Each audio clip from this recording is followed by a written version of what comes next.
क्षेत्रातला अतिशय एक मोठा कलावंत आज इथं परतूरमध्ये सन्मानित होतो आहे।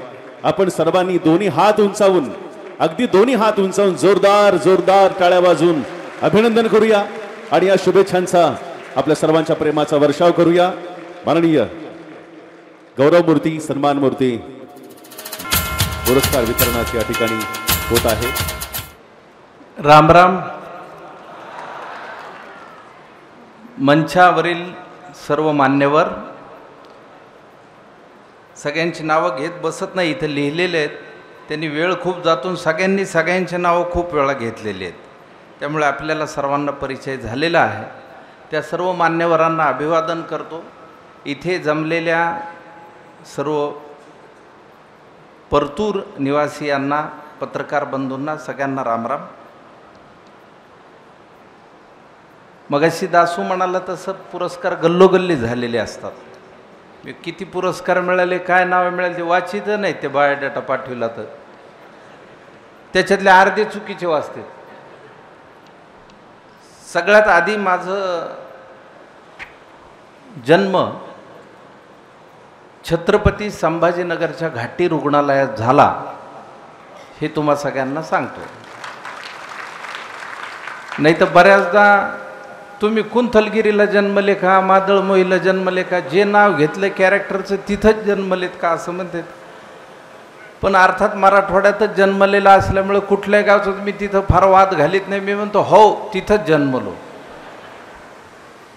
जन्मदिनांक 22 जुलै 1973 आहे, कारण आईने मला सांगितलं आहे, त्याच्यामुळे ते खरं असेल। त्याची तारीखही वेगळीच पडते माझी त्या विकिपीडियात, कोणीतरी 22 जून करून टाकलं तर पुन्हा धिंगाणा। आज हा पुरस्कार मला स्वर्गीय भाऊसाहेबांच्या नावाने जो मिळालेला आहे त्याचं वर्णन मी एवढंच करेल की शाळेमध्ये एखाद्या मुलानं खूप चांगलं चित्र काढलं आणि त्याला शाळेत बक्षीस मिळालं, तर ते चित्र आणि बक्षीस घरी ज्या गतीने तो आणून दाखवतो, ज्या आनंदाने दाखवतो आणि त्याला घरात जी शाबासकीची थाप मिळते ती या पुरस्काराच्या निमित्ताने मला मिळाली असं मी मानतो। कारण ह्याला 2-3 पदर आहेत। एकतर दासू माझा खूप जवळचा मित्र आहे, मुंबईत माझा प्रवेश जो झालेला आहे तो दासूमुळे झालेला आहे, ती पायवाट दासूने तयार केलेली आहे, त्यामुळे त्याचा फोन आल्यानंतर मी नकार देणं शक्य नव्हतं हे त्यालाही माहिती आहे। त्यामुळे मी आज हा पुरस्कार, आणि दुसरं भाऊसाहेबांविषयी त्यांनी जे सांगितलं ते मला इतकं भावलं। गंमत अशी असते पहा, मनोहर तल्लारांची माणूस ही कादंबरी आहे आणि त्याला खूप पुरस्कार मिळालेत कादंबरीला,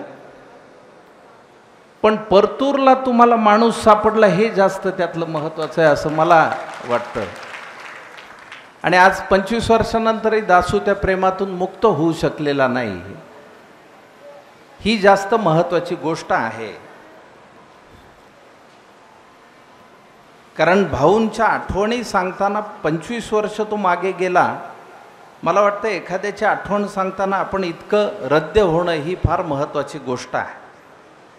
आज त्यांचे दोन्ही चिरंजीव इथे आहेत, ते त्यांचं वारसा कार्य नेटानं पुढं चालवत आहेत, पण सगळ्यात महत्त्वाचं म्हणजे त्यांचं माणूस असणं तुम्ही जपलं पाहिजे असं या निमित्ताने मी सगळ्यात आधी सांगतो की अजून 25 वर्षानंतर कुणीतरी तुमचंही नाव इतक्याच आदराने आणि आनंदाने घेतलं की तुमचा जीवन प्रवास सफल झाला।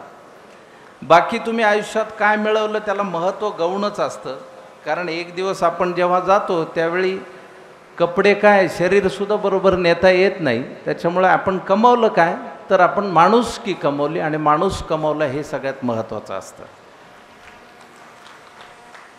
मी वडिलांच्या सरकारी नोकरीनिमित्त विविध गावांमध्ये राहिलो। पहिलं नाटकाशी संबंध आला, अभिनयाशी संबंध आला तो माजलगावला। मी सिद्धेश्वर विद्यालयात होतो आणि त्या सिद्धेश्वर शाळेत आप्पासाहेब जिंदाबाद नावाचं नाटक करत होते, आणि ते आमच्याकडे एक वेळापुरे सर होते, ते डायरेक्टर होते। अनिल कपूर जसा दिसतो तसे ते दिसायचे, केस फिस त्यांचे. तर मला वाटतं त्यांच्या दिसण्यामुळेच त्यांना डायरेक्शन दिलं असेल असं आजपर्यंत मला वाटत आलेलं आहे. पण ते आप्पासाहेब जिंदाबादमध्ये मी खराडे कारकुनाची भूमिका करत होतो बरं. आणि तेव्हा रंगमंच, माणसं, प्रेक्षक ह्याविषयीचा काहीच अंदाज नाही. तिसरीतला पोरगा मी. तर रंगीत तालीम ज्या दिवशी होती, रंगीत तालीम म्हणजे नाटकाच्या प्रयोगाच्या आदल्या दिवशीचा प्रयोग. त्या दिवशीच्या प्रयोगात फक्त आपल्या ओळखीचे, घरचे पारचे असेच असतात, त्यांच्या समोर तो करायचा. त्यांच्या समोर तो प्रयोग करताना मी इतका घाबरलो, एकाच ठिकाणी उभा राहिलो मी, मान खाली घातली, वाक्य आलं की फक्त हळूच वाक्य म्हणायचं. कोणाकडं मी बघितलं नाही, बोललो नाही, हालचाल नाही केली, काही नाही, काही नाही. रंगीत तालीम झाली. मी कपडे बदलत होतो. त्यावेळी आमचे गणिताचे कुलकर्णी नावाचे मास्तर, साधारण गणिताचे मास्तर असतात त्याचे जाड भिंगाचा चष्मा बिष्मा, आणि पोरं हे मारण्यासाठीच असतात असा समज असणारे मास्तर. आताच्या काळात पोरांना हात लावता येत नाही. त्या काळात मास्तरनी पोरांना मारलं नाही तर मास्तरवर संशय घ्यायचो, अरे म्हणजे मारीत नाही पोराला हे. तर मी कपडे बदलत असताना ते कुलकर्णी मास्तरने फाडकन थोबाडीत मारली माझ्या. काय नालायक आहे रे म्हणले तू, तुझ्या पायाला काय खेळे मारले होते कोणी दलिंद्र्या? त्यांनी थोबाडीत मारायला आणि वडिलांनी आत यायला एकच गाठ पडली. त्याच्यामुळे वडिलांसमोरच हा अपमान झाला. मग वडील मला सायकलवर घेऊन जात होते घरी, उसाचा रस बीस पाजला. म्हणले चांगलं काम केलं तू. मला कळत होतं खोटं बोलायला, थोबाडीत खाल्ल्यावर काय चांगलं काम केलं. पण दुसऱ्या दिवशी जेव्हा नाटकाचा प्रयोग होता तेव्हा मला माझं वाक्य आलं की मी पुढं जायचो, एका हाताने पॅन्ट वर ओढायचो, कारण ती पॅन्ट दुसऱ्याची उसने मागून आणलेली, ती ओढायची, जोरात डायलॉग म्हणायचा. तर लोक हसायला लागले त्या डायलॉग, त्या पद्धतीलाच हसायला लागले. पॅन्ट वर ओढणं माईक ओढणं हे त्यांना आवडलं. तर माझ्या वाक्यांपेक्षा ते अभिनयालाच लोकांना जास्त प्रतिसाद दिला आणि मला अभिनयाचं पहिलं बक्षीस मिळालं, एक शीस पेन्सिल मागं खोड रबर असलेली. ही अभिनयाची सुरुवात होती. आज मला पुरस्कार ज्यांच्या हस्ते मिळाला ते डॉक्टर फुलारी सर, हे सुद्धा कडक मास्तर आहेत. एका मास्तरनी थोबाडीत मारले आणि दुसऱ्या मास्तरनी मला पुरस्कार दिला. हे वर्तुळ आज पूर्ण झालं या पुरस्काराच्या निमित्तानं. ही एक महत्त्वाची गोष्ट. बरं, मी शाळेमध्ये असताना आगाऊ विद्यार्थी होतो, उद्धट नव्हतो. उद्धट आणि आगाऊमध्ये फरक असतो. बसले सगळे सेटल झाले, सगळ्याचं झाल्यावर बोलतो. उद्धट आणि आगाऊमध्ये फरक. आता हा आगाऊपणा मी जे बोललो ते, उद्धट पोर वेगळे असते. म्हणजे एक उद्धट पोरग शाळेत जातं, मास्तर म्हणते का रे भांड्या काल का नाही आला शाळेला? ते म्हणतं का काल आलेले काय कलेक्टर झाले काय सगळे? मास्तर म्हणते आज उशीर का झाला तुला? ते म्हणतं माझ्या भरोश्यावर बसत जाऊ नका, तुम्ही शिकवायला सुरुवात करीत जा. उद्या उशीर आला तर तुझा कोंबडा करीन. करा पण काळ्या मसाल्यात झणझणीत करा म्हणतो. हा उद्धटपणा झाला. आगाऊपणा वेगळा. आगाऊ विद्यार्थी म्हणजे एका बागेत पेरूच्या झाडावर पोरग चढलं, काका आले म्हणले खरे पिंट्या काय पेरू झाडावर चढला? काका माझी विट्टी अडकली म्हणून. अरे ती विट्टी 4 महिने तिथंच पाहायला लागलो तवाच का नाही काढली? तवा पेरू कच्चे होते ना. हा आगाऊ विद्यार्थी. तर मी आगाऊ या सदरात मोडणारा विद्यार्थी होतो, उद्धट नव्हतो. कारण अभिनय करण्यासाठी सगळ्यात पहिला आवश्यक गुण असतो तो आगाऊपणा. तुमच्यामध्ये आगाऊपणा असेल तर तुम्ही चांगले अभिनेते होऊ शकता, एवढं लक्षात ठेवा. पण त्याच्या आधीच्या काळात खूप टक्के टोनपे त्यासाठी खावं लागते. त्या काळात मास्तरांनी सांगितलेली गोष्ट म्हणजे आळशी राहायचं नाही. ते आम्हाला एक जपानी शेतकऱ्याची गोष्ट सांगायची. म्हणले एकदा जपानहून एक शेतकरी आला आपला मराठवाड्यात म्हणले, आणि एका आंब्याच्या झाडाखाली बाजेवर एक जण निवांत झोपलेला त्याला दिसला. तर त्या जपानी माणसाला सहन झालं नाही. दिवसा कसं काय झोपलाय म्हणले हा. त्याला उठविलं, म्हणला मित्रा हे सगळं पसरलंय ते शेत कुणाचं आहे? हे म्हणलं आपलंच आहे. अरे म्हणलं एवढं चांगलं शेत आहे त्याची चांगली निगा राख. म्हणजे काय करू? चांगलं बियाणं टाक त्याच्यात. त्याने काय होईल? म्हणला चांगलं पाणी पुरवठा कर, त्याने काय होईल? अरे चांगले खतं कीटकनाशक वर, त्याने काय होईल? अरे अत्याधुनिक तंत्रज्ञान आलंय शेतीत, ते वापर, त्याने काय होईल? अरे पीक चांगलं येईल तुझं, मग काय होईल? अरे उत्पादन वाढेल तुझं, त्याने काय होईल? अरे म्हणला बाजारात चांगला भाव मिळेल तुझ्या मालाला, त्याने काय होईल? अरे तुझ्याकडे पैसा येईल खूप, त्याने काय होईल? तुला आरामात राहता येईल. मग येऊ म्हणलं आता काय करायला लागलो मी, पुन्हा झोपला.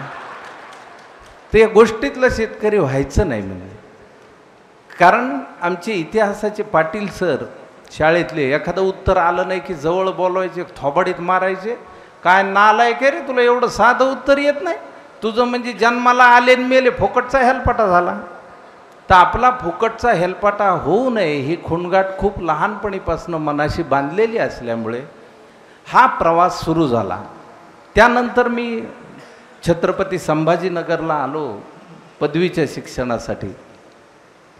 त्या पदवीच्या शिक्षणाच्या वेळी खूप नाटकं, एकांकिका, आणि ज्या एकांकिकेने आम्हाला नाव मिळवून दिलं ती एकांकिका दासू वैद्यांनी लिहिलेली होती, देता आधार का करू अंधार. त्या मानपत्रात ज्या देता आधार का करू अंधारचा उल्लेख आहे ती दासून लिहिली. आणि त्या एकांकिकेची जन्मकथा खूप भारी आहे. म्हणजे काय झालं की आम्हाला लोक म्हणायचे की तुम्ही, मी आणि मंगेश देसाई अशा दोघांचाच ग्रुप होता ना, आम्ही दोघंच नाटकं करायचो. मंगेश देसाई आता निर्माता आहे, अभिनेता आहे, धर्मवीर सारखा पिक्चर त्याने केला, त्यामुळे तुम्हाला माहिती आहे मंगेश. तर मंग्याने मी असं ठरवलं एक दिवस की आपण एक चांगली एकांकिका बसू ज्याच्यामध्ये सगळा सेट बीट सगळं व्यवस्थित असेल आणि लोकांना असं दाखवू की आपल्याला सगळंच येतं आहे. बरं, त्या डायरेक्शन मी करायचो, मेन रोल मंग्या करायचा, आणि जो छोटा रोल असेल तो मी करायचो. असं आमचा अलिखित करार होता. आता अंधारे यात्री नावाची एकांकिका आम्ही करत होतो. तर त्या अंधारे यात्रीला मला असं करायचं होतं डायरेक्टर म्हणून की 2 मसणजोग्यांवरची एकांकिका, जे स्मशानात राहणारी एक समाज आहे, तर मुलगा आणि बापामधला संघर्ष, असं एकांकिकेचं हे होतं. बाप म्हणतो की आपण हे प्रेत जाळतो आणि लोक जे देतात त्याच्यावर जगतो, हीच आपली परंपरा, असंच राहायला पाहिजे. मुलाला त्याचा विरोध आहे. मुलगा म्हणतो मला हे मान्य नाही. तो म्हणतो डॉक्टर बाबासाहेब आंबेडकरांनी जे सांगितलं, शिक्षण हे वाघिणीचं दूध आहे, जो पिल तो गुरगुरल्याशिवाय राहणार नाही, मला त्या मार्गाने जायचं आहे म्हणतो. बापाशी भांडतो, शहरात जातो, मग पडेल ते काम करतो तिथं शहरात आणि शिक्षण पूर्ण करतो. आणि शिक्षण पूर्ण केल्यानंतर त्याला नोकरी लागते आणि ही बातमी द्यायला तो गावाकडं वापस येतो. तो बघतो तो स्मशानात बाप मेलेला आहे. आणि मग बापाची चिता तिथं पेटवून त्या चितेच्या प्रकाशात तो शेवटचं स्वगत म्हणतो आणि प्रकाशाच्या दिशेने चालायला लागतो. आता डायरेक्टर म्हणून मला असं करायचं होतं की चिता ज्वलंत दाखवायची होती. हा एक प्रयोग होता, दासूला आठवत असेल, संत एकनाथला प्रयोग होता. आणि मी ती चिता व्यवस्थित, आणि आता ती जिवंत कशी दाखवायची, तर एक आमचा कार्यकर्ता मागं बसवला होता चितेच्या, ज्याच्या हातात रॉकेलच्या बोळ्याचा स्टँड दिला होता. आणि मंग्याने येऊन काय करायचं, तर तिथं फक्त ती माचीस पेटवायची आणि एका बोळ्याला आग लावायची की ते बोळे पेटत असे जाणार, स्टेजवर अंधार होणार आणि मग ते अशी चिता पेटलेली दिसणार, असं डायरेक्टर म्हणून माझं म्हणणं. ऐन प्रयोगात चिताच पेटली नाही आणि मंगेश डायलॉग सुरू झाले. अरे म्हणलं काय भानगड आहे ही? बरं, मला मान वळवून बघता येईना कारण मी मेलेला आहे.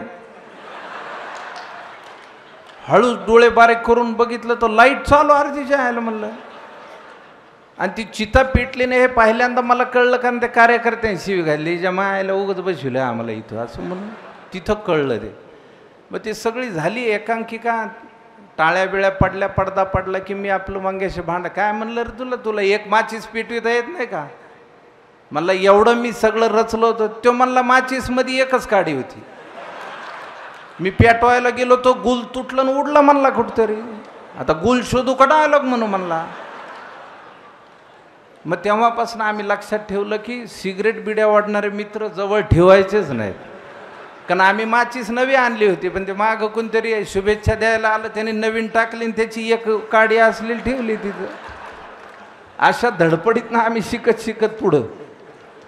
बरं, देता आधारचा एक किस्सा आहे. देता आधार का करू अंधार ही एकांकिका लिखित कशी झाली. मग अंधारे यात्रेला 2-3 स्पर्धांमध्ये 14 बक्षिसं मिळाले.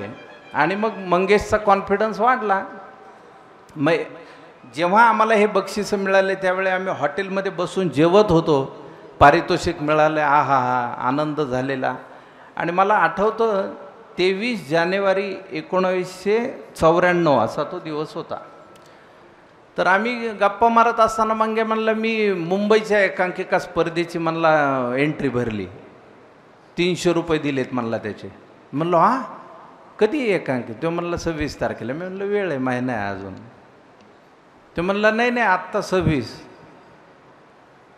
आम्ही 23 जानेवारी रात्री बोलतोय हे. अरे म्हणलं येडा आहेस का काय? एकांकिका लिहावं लागती, पाठ करावं लागती, डायरेक्ट कशी करणार? अरे काही नाही म्हणला, तालीम स्वरूपाचा प्रयोग करायचा. आणि म्हणलं लिहावं तर लागेल ना, तालीम म्हणजे तिथं जाऊन काही कसं बोलता येईल. त्याच्यावर आम्ही बरंच बोललो. मग तो म्हणला मग दासूला सांग ना लिहायला. दासू तेव्हा विद्यापीठात MA करत होता. आणि मी सकाळीच हॉस्टेलमध्ये सायकल मारीत दासूकडे गेलो. म्हणलं दासा अशी अशी एकांकिका आहे आणि आधार हा विषय म्हणलं त्याच्यावर लिहायची. तो म्हणलं माझी आधी एक ऑलरेडी लिहून झाली आणि त्यांची रंगीत तालीम आहे आज. म्हणलं तुम्ही येडे आहेत का काय, असं कसं लिहून होईल? मग दाशाने जवळजवळ हाकलूनच दिलं मला. त्यांनी काही एकांकिका लिहायला होकार दिला नाही. मी म्हणलं आता दुसऱ्या ग्रुपसाठी लिहिली, ते मोठे लोक, आपण काय म्हणलं गरीब माणसं, दोघाचाच ग्रुप, हे कशाला आपल्याकडं बघते. म्हणलं साहित्यिक माणसं. मी आलो कॉलेजला. तर आमच्या कॉलेजसमोर, सरस्वती भवन कॉलेजसमोर एक नारायणची टपरी, आमचा अड्डा होता तो. भजिका आणि चहा याच्यासाठी आम्ही विद्यार्थी वर्ग तिथं बसलेला असायचो. मी मंग्या बसलो होतो ना, ह्याच्याकडे लुना होती तेव्हा. हा लुना घेऊन आला त्या अड्ड्यावर. तर लुना घेऊन आला तर तिथं बसला आमच्या शेजारी. तर आम्ही त्याच्याकडे बघितलंच नाही, राम राम नाही काही नाही. दाशाने चहा मागवला. तर मग मी मंग्याला बोलू लागलो, सासू बोले सुने लागे, असं म्हणजे दाशाला लागेल असं मी मंग्याशी बोलू लागलो. म्हणलं तुम्ही कशाला आमच्याकडे बघता, आम्ही खेड्यातली येडे, आम्ही भाज्याला म्हणतो पेडे, आणि तुम्ही कायला पाहता ना आमच्याकडं? तुम्ही असं शहरी माणसांना लिहून देणार, चांगलं लिहून देणार, आमच्याकडं कायला पाहता? आणि मंग्या हसायला लागला. आणि जवळपास हे अर्धा पाऊण तास 1 तास चाललं. दासूने दुसरा चहा मागवला तो प्यायला. आणि निघताना तो म्हणला बरं संध्याकाळी एकांकिका घेऊन जा म्हणला. आणि तो हॉस्टेलला गेला आणि त्याने 1 टाकी एकांकिका लिहिली, देता आधार का करू अंधार नावाचे. अशा पद्धतीची प्रतिभा असणारा तो साहित्यिक आहे. तो केवळ मराठवाड्यातच राहिला म्हणून आज आपल्याला तो मिळतोय. तो जर पुण्या मुंबईत असता तर आज खूप मोठा साहित्यिक, खूप मोठा कलावंत तो असता, याची मी तुम्हाला आत्ताच खात्री देतो. फुलारी सर म्हणले तसंच आहे. तुम्ही आम्हाला केव्हाही सांगा सर, तुम्ही आमच्याकडं असं काही म्हणायचं खारीचा वाटा बिटा म्हणू नका, आम्हाला बोलवा. आमच्याकडं असं असतं पद्धत, आमच्याकडं खारीचा वाटा बिटा, इकडे ये तुझं घे इथं बोलून काय आहे ते, अशा पद्धतीची आमची पद्धत आहे. आपल्या मराठवाड्यातलं होय म्हणजे ड्रायव्हरला सुद्धा माहीत असतं मागच्या सीटवर काय घरात प्रॉब्लेम आहे, इतका आमचा धिंगा नाही सर. म्हणजे आवाजाची पट्टीचा त्याला काय गरज होती सांगायची त्याच्या मायला. मी ड्रायव्हर म्हणतो राहू द्या, काय ह्याला भांडता, जाऊ द्या होऊन जाईल 2 दिवसात. अशा पद्धतीचा आमचा मराठवाड्याचा खेळ आहे. बरं, मग दासूनी एकांकिका लिहून दिली, ती होती 24 जानेवारीची संध्याकाळ. आता 26 जानेवारीला एकांकिका, मध्ये राहायला 1 दिवस 25 जानेवारीचा. मग 24च्या संध्याकाळपासून ते 25च्या रात्रीपर्यंत आम्ही पाठांतर करत बसलो. मांजर सुंबेकर आणि कृष्ण अशी 2च पात्र. कृष्णाचं पात्र मंगेश करत होता आणि मी मांजर सुंबेकरचं पात्र करत होतो. आणि 25 तारखेला पाठांतर झालं याची खात्री झाली. आणि 26ला आम्ही एशियाडमध्ये बसलो, संभाजीनगरहून पुण्याला जाणार आहे. आणि एशियाडमध्ये मी एकांकिका बसवत होतो डायरेक्टर म्हणून. हे डायलॉग झालं की इकडं जा, इकडून इकडं जा. ते एसटीतले आजूबाजूचे लोक बघतो, कोण बावळे पोरं आहे ते 2, ह्यांचं काहीतरी तिसरंच चालू आहे असं. ते 1-2 इंटरेस्ट घ्यायचा प्रयत्न केला पण आम्ही झटकिले, चला चला आमचं काम चालू आहे असं. त्यांना वाटलं काहीतरी ह्यांचं चालू असं. मग आम्ही 26ला पुण्यात पोहोचलो आणि पहिल्या राऊंडला एकांकिका केली. तर 2च परीक्षकांसमोर ती एकांकिका तालीम स्वरूपात करायची आणि ती झाली. आणि दोन्ही परीक्षकांचे चेहऱ्यावरची माशीसुद्धा हलली नाही. बाहेर आल्यावर मंग्याला मी शिव्या घातल्या. म्हणलं काही करतो का रे, काय आलो आपण, चला आता म्हणलं पुन्हा वापस GST कधी बघून जाऊ वापस. त्याचा कॉन्फिडन्सच इतका मंग्याचा नाही. म्हणला रिझल्ट ऐकल्याशिवाय नाही जाय. अरे तुझ्या ह्याला म्हणलं 2 जण बोललो, ते हसले नाही कुणी, काही नाही, कायला काय मिळतं आपल्याला. म्हणलं इथं पुण्या मुंबईच्या एकांकिका म्हणलं पुण्यातल्या कसल्या भारी असत्या. आणि त्या वर्षी पुणे सेंटरवर 79 एकांकिका होत्या. म्हणलं त्याच्यातनं 8 एकांकिका लागणार, त्यात आपली कुठं लागल. म्हणलं ते म्हणला नाही, रिझल्ट ऐकल्याशिवाय निघायचं नाही म्हणला. आणि पैसे त्याच्याकडे असायचे बक्षिसाचे, त्यामुळे माझा नाईलाज झाला. म्हणलं ठीक आहे तू म्हणशील तसं. एकांकिकेचा निकाल लागला आणि पूर्व प्राथमिकमधनं ज्या 8 एकांकिका प्राथमिकमध्ये गेल्या त्या देता आधार का करू अंधार होती. तर आम्ही मी मंग्याला मिठी मारली. म्हणलं काय कॉन्फिडन्स आहे यार तुझा. म्हणलं ह्याला म्हणतात कॉन्फिडन्स. मग प्राथमिकला संध्याकाळी पुण्यातच एकांकिका केली. त्यावेळी थिएटर गच्च भरलं होतं. आणि जे परीक्षक मंगेश कुलकर्णी त्यांनी आमची एकांकिका बघितली, ते शेजाऱ्यांना सांगत होते बघा बघा आता हा पंच बघा, हे चांगलं आहे, ह्याचं असं आम्हाला दिसत होतं. आणि त्या एकांकिकेला प्रचंड प्रतिसाद मिळाला. आणि ती एकांकिका मुंबईच्या अंतिम 8मध्ये सुद्धा पोहोचली.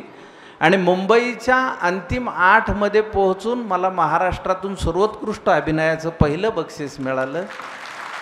आणि त्यावेळी प्रमुख पाहुणे नाना पाटेकर होते. आणि आदरणीय नाना पाटेकरांनी मला त्यावेळी बक्षीस देताना भाषणामध्ये सांगितलं की तुझ्यासारख्या कलावंतांनी मुंबईत यायला पाहिजे. त्यात दासूनी एक डायलॉग लिहिला होता. कृष्ण म्हणतो मांजर सुंबेकरला, मांजर सुंबेकर तुम्ही ॲक्टर तर बरे दिसता, मग तुम्ही अभिनय क्षेत्रात इकडं पुणे मुंबईत का नाही आहेत. मांजर सुंबेकर म्हणतो कसं आहे देवा, हे पुणे मुंबईतल्या लोकांचं काही खरं नाही. नुसतं म्हणते तू ये रे एकदा, आपण बसू रे एकदा. हे बसत नाहीत आणि बोलत नाहीत. आपण पेरण्या धरण्या टाकून इकडं आलो आणि त्यांनी नुसतं असं केलं, सालभर खायचं काय मग तू फाक्या. अशा पद्धतीचं होतं. त्यावेळी नाना म्हणले की मी असं नाही आहे, मी स्वतः तुला तू ये रे एकदा वगैरे काही नाही, तू मुंबईत ये. आणि तेव्हा मला आणि मंगेशला मुंबईत जाण्याचा पहिला जो प्रतिसाद मिळाला तो तिथे होता. आणि त्यानंतर आम्ही मुंबईत गेलो. पण देता आधारच्या एक गंमत अशी, हिंगोलीला स्पर्धा होती आणि कृष्णाच्या एंट्रीनंतर महाभारतचं म्युझिक वाजायचं. आणि तेव्हा महाभारत सिरियल फेमस होती. आता जुन्यांना माहीत असं महाभारत रविवारी रस्ते सामसूम असायचे सकाळचे, तर ते म्युझिक लागायचं. आणि म्युझिकवर माझे वाक्य काही दासूने लिहिले होते की दिसला कृष्ण किंवा जो महाभारत, दिसला कृष्ण किंवा जो महाभारत. म्युझिक द्यायला तरी काय बुद्धी लागते. आपल्याकडे श्रुती सोडली करत, किशोरी आमोन करत, शोभा गुरुटीत कोणालाही सांगायचं बाई मांजर सुंब्याची एकांकिका आडली 2-4 आला फानता का, बाई काय नाही म्हणत्याल होय.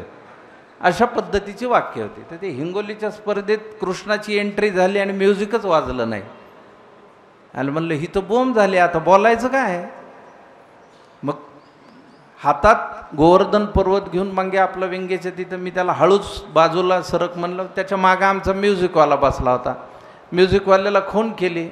म्हणलं आवाज वाढव, प्रेक्षकांना कळणार नाही अशा बेताने. त्याने आवाज वाढवला आणि मला म्युझिक नाहीच. आता प्रेक्षकांमधनं आरडाओरडा सुरू व्हायच्या आत मी म्हणलं की चला काहीतरी तर बोलावं लागलं. म्हणलं वाजवणार होतास ना महाभारतचं म्युझिक, पाहिली मी कॅसेट तिथं. आणि मग कंटिन्यू केलं. आणि एकांकिका झाल्यावर म्हणलं अरे काय रे तुला 4 क्यूज आहेत आणि तुला म्युझिक नाही हे वाजवत आहेत. तू म्हणलं वाजवलं ना, तो आवाज मोठा कर म्हणला तर केला मी. गडबड अशी झाली होती की हेडफोनची पिन टेपमध्ये आणि हेडफोन त्याच्या कानाला, त्यामुळे ते हळूही महाभारत त्यालाच ऐकू आलं आणि जोराचंही त्यालाच ऐकू आलं. तर ही धडपड करत आम्ही मुंबईपर्यंत पोहोचलो. आणि त्या गोष्टीला जबाबदार दासू वैद्य असल्यामुळे दासूने आमचा प्रवेश मुंबईतला सुकर केला. आणि तो आजही मराठवाड्यात आहे आणि इथली पायवाट तो अतिशय चांगली करतो, ही त्यातली महत्त्वाची गोष्ट आहे. त्यामुळे फुलारी सर, तुम्ही जेव्हा म्हणालात की दासूने वर्कशॉप घेतलं पाहिजे, तुम्ही फक्त त्यांना सांगा आणि ते कुणालाही बोलवू शकतात याची मला खात्री आहे. कारण परवाच्या मराठी गौरव भाषा दिनाच्या दिवशी आशुतोष गोवारीकरांनी जी कविता वाचली ती दासूनी लिहून दिलेली आहे, हे आपल्या सगळ्यांना माहीत असेल. दासूलाच इतके बक्षीस मिळालेले आहेत सिनेमांसाठी. संत तुकाराम चित्रपटातील गाणी असतील, त्या चंद्रकांत कुलकर्णीच्या बहुतांश सिनेमात गाण्यांची बक्षिसं जी आहेत गीतकार म्हणून दासू वैद्यांना मिळालेली आहेत. आता त्याचे पुरस्कार तो मराठवाड्यातच राहत असल्यामुळं कधी सांगणार नाही, पण मला सांगण्याचा योग आला आहे. ही माझी महत्त्वाची गोष्ट आहे असं मला वाटतं की आपल्या मराठवाड्यात सुद्धा इतके प्रतिभावंत लोक आहेत. आमच्याकडं सर कसं आहे माहिती आहे का, आमची काळी माती आहे आणि आमच्याकडे जमीन इतकी सुपीक आहे की तुम्ही ज्वारीचे दाणे जरी नुसते टाकले तरी नंतर पीकच काढून आणायचं, अशी आमची माती आहे. त्यामुळे आमच्याकडे कलावंतांची प्रतिभा, आता ती लेकरू गायलं, तिचा किती सुंदर आवाज आहे, तिला तशा पद्धतीचा मार्ग मिळणं एवढंच तो. त्यामुळे परतूरच्या भूमीमध्ये कलावंत नाहीत यावर माझा विश्वास नाही. कलावंत आहेत, त्यांना फक्त तो रस्ता मिळणं महत्त्वाचं आहे. तसे दुष्काळी एरियात राहत असल्यामुळे आपला मार्ग आपण शोधतोच, ही महत्त्वाची गोष्ट आहे. तर पुढे मुंबईत गेल्यानंतर मी आमदार निवासात राहायचो. आता मग असे आकात साहेब म्हणले राजकारणात जा, पण तसं नाही, मी आपलं मार्केट कमिटीतही नाही जाणार, राजकारण कुठे घेऊन बसला. पण मी आमदार निवासात राहायचो. त्याचं कारण काय, तर तिथं फुकटात राहता येतं. आणि नरिमन पॉईंटसारख्या ठिकाणी फुकट राहायला मिळणे ह्याच्यापेक्षा काय आनंद असतो. आमदार साहेबाची चिठ्ठी घेऊन जायची, कुणी तपासायला आलं की त्या डेटवर तारखेवर बोट ठेवायचं ना, आजच आलो म्हणायचं सकाळी. आणि नंतर ते ओळखायला लागले आमदार निवास आहे, हे तर दररोजच दिसतं इथं तिथे. त्यांनीच सुचवलं की त्या पासवर तारीख नको टाकी जाऊ, म्हणजे तुझं काम होत जाईन, केव्हा तोच पास वापरता येईन तुला, असं त्यांनीच मला सुचवलं. तिथं मी राहत होतो. तिथून जवळ एक NCPA म्हणून संस्था आहे, national centre for performing arts, आणि तिथं आपले बीड जिल्ह्यातले वामन केंद्रे सर तेव्हा काम करायचे, जे आता दिल्लीच्या राष्ट्रीय नाट्य विद्यालयाचे प्राचार्य म्हणून निवृत्त झाले, ज्यांना पद्मश्री पुरस्कार सुद्धा मिळालेला आहे. तर ते वामन सर मला म्हणायचे, अरे तू काय त्या आमदार निवासात पडिक असतो रे, इथे NCPA येऊन लायब्ररीत वाचन करत जा. म्हणलं सर माझ्याकडे पैसे नाहीत फी भरायला. अरे म्हणले 25 रुपये वार्षिक वर्गणी, तुला नाही जमले तर मी देत जाईन तुझे, येत जा इथं. म्हणलं तसं का होईना, तिथं पडिका असतो तर इथं वाचत जाऊ. म्हणलं त्याला काय. मी पहिल्या दिवशी लायब्ररीत गेलो तो, बो लायब्ररीच आवडली मला. मोठाल्या काचाच्या खिडक्या, बाहेर समुद्र दिसतोय, बसायला मऊ मऊ सोफे, थंडगार AC वातावरण, आणि गोरीपान सुगंधित माणसं वाचत बसलेले असायचे. म्हणलं काय माहोल आहे गाड्या. सगळ्याचं बघून मी एखादं जाडजूड इंग्रजी पुस्तक घेऊन बसायचो. कोण बघतंय वाचतंय का नाही, ते पानं पलटीत राहायचं फक्त, उगाच चेहऱ्यावर आठ्या आणून आभाव जबरा काहीतरी लिहिले बाबा. एक दिवस मला तहान लागली म्हणून खाली आलो, तर असं एक मशीन होतं तिथं पाणी प्यायचं, असा पाईप होता फक्त. आणि त्या आधीचा माणूस पाणी पिऊन गेला, माझा नंबर, मी ग्लास धरला तर पाणीच येईना. अरे म्हणलं ही काय भानगड आहे. तर आमचे मास्तर म्हणायचे एखादी गोष्ट कळली नाही तर लॉजिकल विचार करायचा. लॉजिकची बोम आमच्या. ते आबुराव बाबुराव असते, त्या बाबुरावला प्रश्न पडतो, लॉजिक काय भानगड गाड्या. त्या आबुरावाकडे जातो, मग आबुराव हे लॉजिकली विचार म्हणजे कसा करायचा बा. तुम्हाला माहीत नाही का. नाही शपथ माहीत नाही. बरं तुम्हाला उदाहरणासहित सांगतो. सांगा बरं, तुमच्या घरी वॉशिंग मशीन आहे का. आहे. याचा अर्थ तुमचं लग्न झालेलं आहे. म्हणजे कस काय हो. तुमच्या घरी वॉशिंग मशीन आहे म्हणजे त्यात मळके कपडे घालणार कोणतरी असन, सर्फची पावडर पाणी घालून खांगाळणारं कोणतरी असन, आणि तुम्ही तर घरकाम करीत नाही म्हणजे हे करणारी एखादी बाई असन, आणि ती बाई तुमची कोण असन तर बायको असन. म्हणजे तुमच्या घरी वॉशिंग मशीन आहे याच्यावरनं मी लॉजिकल विचार केला तुमचं लग्न झालं. आईला असं असतं हे. मी उगा परेशान बाबूराव निघतात रस्त्याने. वाटेत त्यांना तात्या भेटतात, 3 लेकरं बायकोसहित खरेदीला चाललेले असतात मार्केटमध्ये, त्यांच्यावर करतात प्रयोग. तात्या तुमच्या घरी वॉशिंग मशीन आहे का. तात्या म्हणतात नाही गाड्या. आयला म्हणजे एवढी लेकरं झाली तर लग्नच झालं नव्हे तुमचं. आमच्या लॉजिकची ती बोंब. तेवढ्यात मला एका दुसऱ्या माणसाची चाहूल लागली म्हणून मी ग्लास ठेवला, जणू काय आपण पाणी पिलो असं तोंड फिंड पुसत मी भिंतीवरची चित्र बघायला लागलो. चित्रातलं काही उमजाना असले चित्र होते ना. काय म्हणलं काय अवघड आहे बा खेळा. मी हळूच बघितलं, त्या माणसाला आलं पाणी. आलं म्हणलं मशीनला कसं कळलं आपण मुंबईतले नाहीत ते गडा. आज वाचनाचं राहू द्या म्हणलं, आपण पाण्याचा शोध लावू आज. मग तो गेल्यावर पुन्हा मी ग्लास जवळ धरला, तिरपा धरला, उलटा धरला. मुंबईत काही करायला तेव्हा 1 रुपया द्यायला लागायचा. म्हणलं कुठं रुपया टाकायचा का ते बघावं, ते दिसलं नाही कुठं काही. आणि मी त्या मशीनशी बराच वेळ खेटत होतो आणि बऱ्याच वेळाने पाणी आलं आणि माझ्या लक्षात आलं की खाली पायाने दाबायची एक पट्टी होती, त्याच्यावर माझा पाय पडला आणि पाणी आलं. तर मुंबईत पाणी प्यायला शिकायला माझा पाऊण तास गेला. त्यामुळे मला हिरो व्हायला 12 वर्ष लागली. ह्यात मला कधी अवघड वाटलं नाही. आज हा पुरस्कार मिळाला त्यावेळी मला असं वाटतं की पुरस्कार हा एकट्या कुणाचा कधीच नसतो. हा पुरस्कार मला भाऊंच्या नावचा जो मिळालेला आहे तो माझा आहे का, तर तो या देहाने मला मिळालेला आहे. पण ह्याच्या मागे ज्यांनी ज्यांनी हात लावलेले त्या सगळ्यांचा हा पुरस्कार आहे आणि त्यांचा प्रतिनिधी म्हणून मी हा पुरस्कार स्वीकारतो.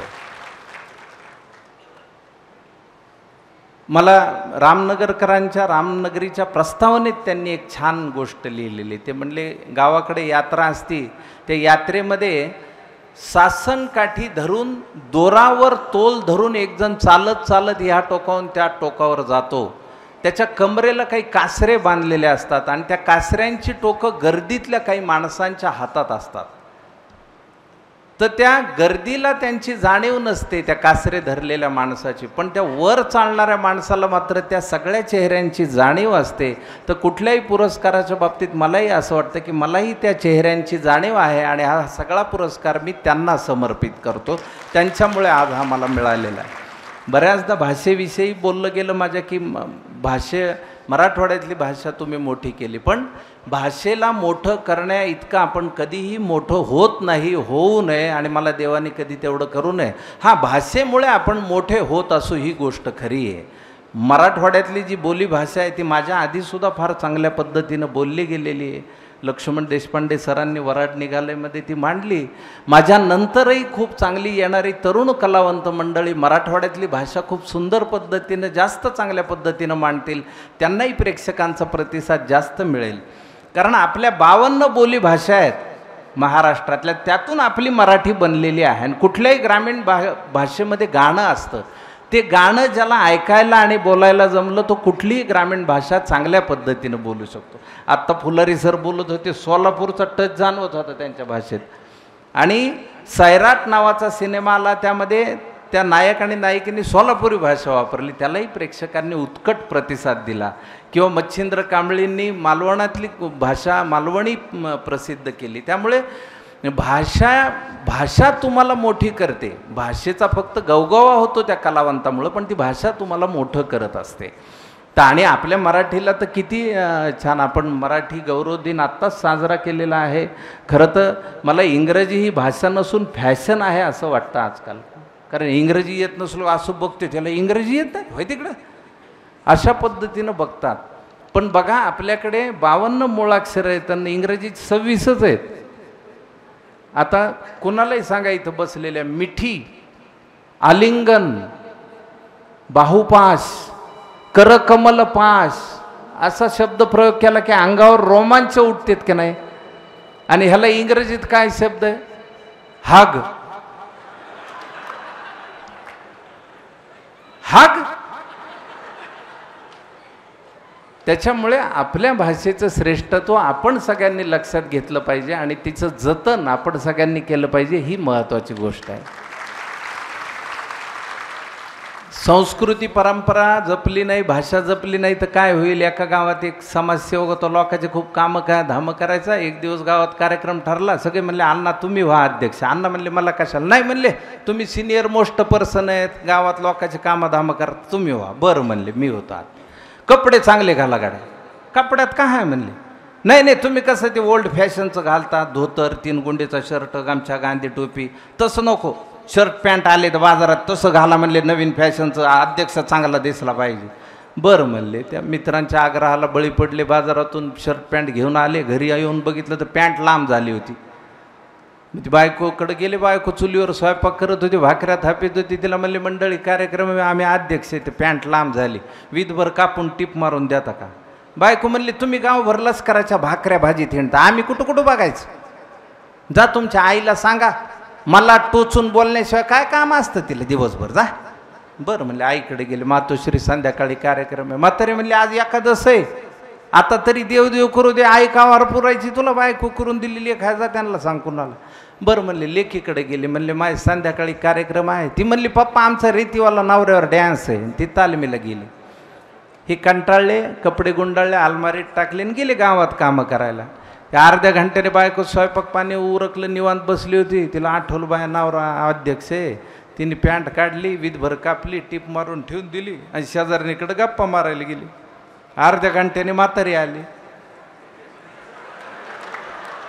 बाया आईशिवाय पान हालत नाही, एवढं सगळाच बारदाना वाढलाय तरी तिने वितीपेक्षा जास्त कापली, टिप मारून ठेवून दिली, गेली झोपायला. कार्यक्रमा अगोदर लेख आली. पप्पांचं असंच असतं गडबडीत आम्हाला. तिने विधभर कापली, टिप मारून ठेवून दिली. संध्याकाळी बरमुडा घालून उभे होते कार्यक्रमात. तर आपल्या भाषेचा, संस्कृतीचा आणि परंपरेचा बरमुडा होण्या अगोदर तिचं जतन करणं हे आपल्या सगळ्यांचंच काम आहे.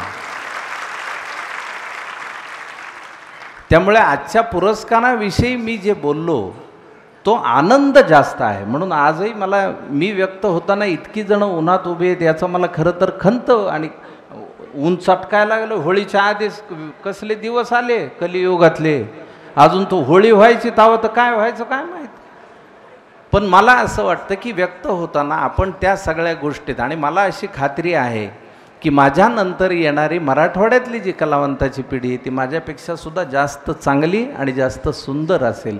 कारण साहिर लुधियानवींच्या भाषेत सांगायचं तर कल और आएंगे नगमों की खिलती कलियां चुनने वाले, मुझसे बेहतर कहने वाले, तुमसे बेहतर कहने वाले, वो भी एक पल का किस्सा है, मैं भी एक पल का. तर आज या क्षणाचा आनंद मी घेतो आहे की हा पुरस्कार मिळाल्यानंतर एक जबाबदारीचं ओझं आकात मंडळींनी आणि दासूने माझ्या खांद्यावर टाकलेलं आहे आणि ते फुलारी सरांच्या हातात देऊन टाकलेलं आहे. ती जबाबदारी जास्तीत जास्त चांगल्या पद्धतीनं पुढं नेणं हे मी काम अविरतपणे करत राहीन. आणि विनोदी कलावंत असण्याबद्दलचं मला नेहमी आनंद वाटतो की पु ल देशपांडेंनी त्यांच्या हसवणूकच्या प्रस्तावनेत फार छान वाक्य लिहिलं आहे की जन्म आणि मृत्यू या दोघांच्या चिमटीत पकडून नियतीनं आपली चालवलेली फसवणूक एकदा लक्षात आली की आपल्याशी आपुलकीनं वागणाऱ्यांना हसवण्यापलीकडं काय करू शकतो. आणि आजच्या जगामध्ये जिथे संवाद आणि संवेदनेमधला स गायब झाला आहे आणि वाद आणि वेदना उरल्यासारखं वाटतंय, अशा समाजामध्ये हास्य हे औषध जास्त प्रभावीपणे काम करू शकेल अशी माझी खात्री आहे. यापुढे आपल्या सर्वांना हसवत राहीन. भाषणाचं शेवट करताना एकच मनोगताचा शेवट करताना एक शेर म्हणतो आणि मग माझं मनोगत थांबवतो, कारण वक्त्याला बोलण्याचं घड्याळाचं भान असणं गरजेचं आहे. तर तो शेर मला खूप आवडला म्हणून तुम्हाला सांगतो. ना हमें बनना है इक्का ताश का, ना हमें बनना है इक्का ताश का, ना हमें बनना है बादशाह बेगम का, ना हमें बनना है इक्का ताश का, ना हमें बनना है बादशाह बेगम का, हमें जोकर ही रहने दो, हमें जोकर ही रहने दो, जिसके साथ रहेंगे बाजी पलट देंगे. तर आज भाऊसाहेबांच्या नावाने हा जो पुरस्कार दिला त्याबद्दल मी कपिलजींचं, कुणालजींचे पुनश्च एकदा आभार मानतो. माझे मित्र दासू वैद्य सरांचे आभार मानतो. फुलारी सरांनी हा पुरस्कार दिला त्यांचे ऋण मानतो, त्यांच्यावर आणि माझं हे मनोगत थांबवतो. जय जवान जय किसान.